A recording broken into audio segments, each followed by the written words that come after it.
আদিবাসী পৰিয়ালৰ মাটি দালালি কৰা সকল হুঁচিয়াৰ আদিবাসী মাটিৰ ওপৰত দালালি কৰা সকল হুঁচিয়াৰ আদিবাসী মাটিৰ ওপৰত দালালগিৰি কৰা হুঁচিয়াৰ আদিবাসী মাটিৰ ওপৰত দালালগিৰি কৰা বন্ধ কৰক।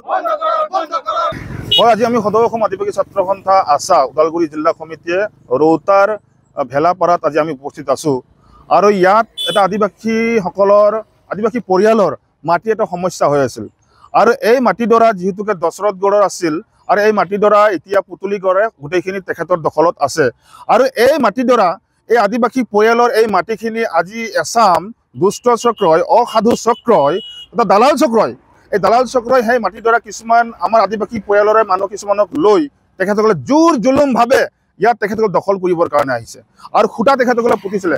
আজি আমি আদিবাসী ছাত্ৰ সন্থাই আৰু ৰাইজে মিলি খুঁটাখিনি আমি উঘালি পেলাইছোঁ আৰু এই দালাল চক্ৰক আমি সকীয়াই দিব বিচাৰিছোঁ। আদিবাসীৰ মাটিৰ ওপৰত দালালগিৰি কৰা বন্ধ কৰক, কিয়নো এয়া একদম দৰিদ্ৰ পৰিয়াল। এই দৰিদ্ৰ পৰিয়ালৰ পেটত গুৰ মাৰি তেখেতসকলে নিজৰ পৰিয়ালক পোহপাল দিবৰ কাৰণে যিখিনি তেখেতসকলে কৌশল ৰচনা কৰিছে তেখেতসকলক আমি সাৱধান কৰি দিছোঁ আদিবাসী ছাত্ৰ সন্থা আছাৰ তৰফৰ পৰা। কাৰণ আদিবাসীৰ মাটিৰ ওপৰত নজৰ দিয়া বন্ধ কৰক আৰু তেখেতসকলৰ যদি বেলেগ যিটো কিবা কাম আছে তেখেতসকলে বেলেগ কাম কৰক। কাৰণ আজি আদিবাসী ছাত্ৰ সন্থাই আজি আদিবাসী জনগোষ্ঠীসকলে মাত মাতি আহিছে, সমাজৰ কাম কৰি আছে।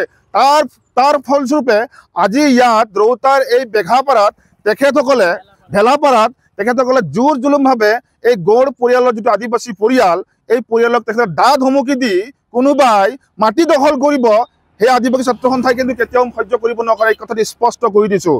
আৰু এটাই কথা ক'ব বিচাৰিছোঁ, ইয়াত যিসকল নেকি ইয়াত জড়িত হৈ আছে দালাল চক্ৰত যিসকলে মাটিৰ কাৰণে জড়িত হৈ আছে তেখেতসকলে সাৱধান হৈ যাওক, অন্যথাই কিন্তু হাজাৰ হাজাৰ মানুহ কিন্তু এই পৰিয়ালৰ লগত আছে আৰু ওলাই আহিব কিন্তু প্ৰতিবাদী সাব্যস্ত কৰিবৰ কাৰণে মানে একদম কঠোৰতকৈ ইয়াত প্ৰতিবাদী কাৰ্যসূচী গ্ৰহণ কৰিবৰ কাৰণে বাধ্য হ'ব, এই কথাটো স্পষ্ট। কাৰণ আজি আমি দেখিবলৈ পাইছোঁ ইয়াত কিছুমান যে যিটো দশৰথগড়ৰ যিটো তেখেতসকলৰ যিখিনি বংশ পৰিয়াল আছে সাতগৰাকীমান আছে, এই 13 বিঘা 12 বিঘা মাটি যিটো আছে এই 12 বিঘা মাটি তেখেতসকলৰ ঘৰৰ পৰিয়ালে ধুনীয়াকৈ মিলি কেনে এই মাটিৰ ভাগ বটোৱাটো হওক। ইয়াত তৃতীয় পক্ষটো সোমাব নালাগে, ইয়াত কোনোবাই দুষ্ট চক্ৰ ইয়াত সোমাব নালাগে, কোনোবাই অনাদিবাসী মানুহ ইয়াতে সোমাই আৰু দাদালগিৰি কৰিব, পইচা যাচিব, পইচা দি পেলাই ভুলনি নিব, ফুচলাব, তেতিয়া কিন্তু আদিবাসী ছাত্ৰ সন্থাই কিন্তু তেওঁলোক কৰায়ত্ব কৰিবৰ কাৰণে কিন্তু সক্ষম হ'ব, কথা স্পষ্ট। আৰু তেখেতসকলক আমি কম দিনৰ ভিতৰত আমি চিনাক্ত কৰিম আৰু চিনাক্ত কৰি ৰাইজৰ মনত তেখেতসকলক বিচাৰ কৰিবৰ কাৰণে আমি বাধ্য হ'ম আৰু আইনৰ হাতত গোটাই দিবৰ কাৰণে আমি কিন্তু আদিবাসী ছাত্ৰ সন্থাই বাধ্য হ'ম, এই কথাটো স্পষ্ট।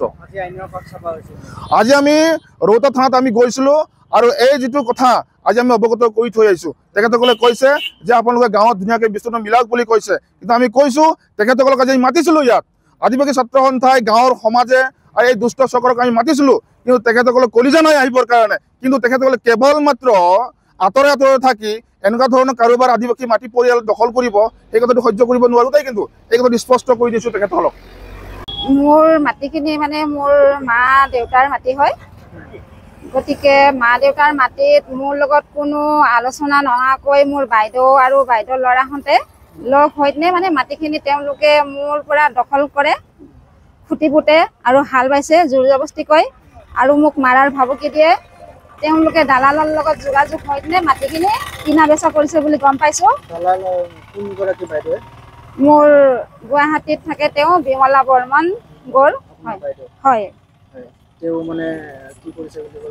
তেওঁলোকে মানে দালাল চক্ৰৰ লগত লগ হৈ কিনে মাটিখিনি তেওঁলোকে বেচিবৰ কাৰণে মোৰ পৰা তেওঁলোকে জোৰ জবস্তিকৈ দখল কৰিছে আৰু তেওঁলোকে খুটা পুতিছে। মোৰ অভিহতে মই তেওঁলোকক কৈছিলোঁ যে আমি ৰাজহুৱা হিচাপে কিবা এটা আলোচনা কৰিম, আমি সমানে ভগাই ল'ম। তেওঁলোকে মোৰ চোতালত নাহে, তেওঁলোকে মোৰ ওচৰত নাহে, কোনো আলোচনা নোহোৱাকৈ তেওঁলোকে দালাল চক্ৰৰ লগত লগ হৈ কিনে মাটিখিনিত খুটা পুতে, হাল বাই, এনেকৈ অত্যাচাৰ কৰে, মাৰাৰ ভাবুকি দিয়ে।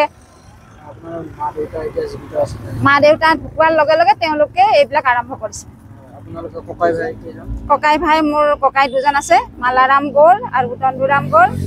আমি ভাই ভনী 5জনী আছোঁ, মা 2জনী আৰু ভাই ভনী আমি 5জনী আছোঁ আৰু দাদা 2জন, আমি পৰিয়াল 7জন আছোঁ। গতিকে আমি কৈছোঁ যে তেওঁলোকক আলোচনাৰ মাজত আহক, ৰাইজৰ মাজত আলোচনা কৰি কিনে আমি গোটেইকেইজনে বৰাবৰ ভগাই ল'ম। কিন্তু তেওঁলোকে আমাৰ আলোচনাত তেওঁলোকে নাহে, মনে মনে এইবিলাক কাম কৰি আছে। তেওঁলোকে গুৱাহাটী নহয়, দালাল লোক হ'ল আমাৰ ইয়াৰে হয়, কিন্তু মোৰ বাইদেউজনীহে গুৱাহাটীত থাকে। তেওঁলোকে গুৱাহাটীৰ পৰা আহি কিনে শুনিছোঁ দালাল চক্ৰৰ ঘৰত তেওঁলোকে ক'ৰবাত থাকে, এসপ্তাহ 2 সপ্তাহ থাকে। থকাৰ পিছত তেওঁলোকে এইবিলাক খুটা পুতে, মাটিত হাল বায়, এনেকুৱা অত্যাচাৰ কৰি থাকে। আজি কিহৰ কাৰণে ইয়াত আজি এইটোৰ কাৰণে আহিছোঁ যে তেওঁলোকে যাতে এইবিলাক কাম নকৰে, দালাল চক্ৰ যাতে ইয়াতে নোসোমায়, আৰু তেওঁলোকে মোৰ বাই ভনী যিখিনি ভাগ পায় তেওঁলোকে আলোচনাৰ মাজতে তেওঁলোকে ভাগটো লৈ লওক। আৰু ইয়াত মই ৰাজি আছোঁ, কাৰণ এনেকৈ অন্যায় কৰি কিনে তেওঁলোকে যাতে ল'ব নোৱাৰে।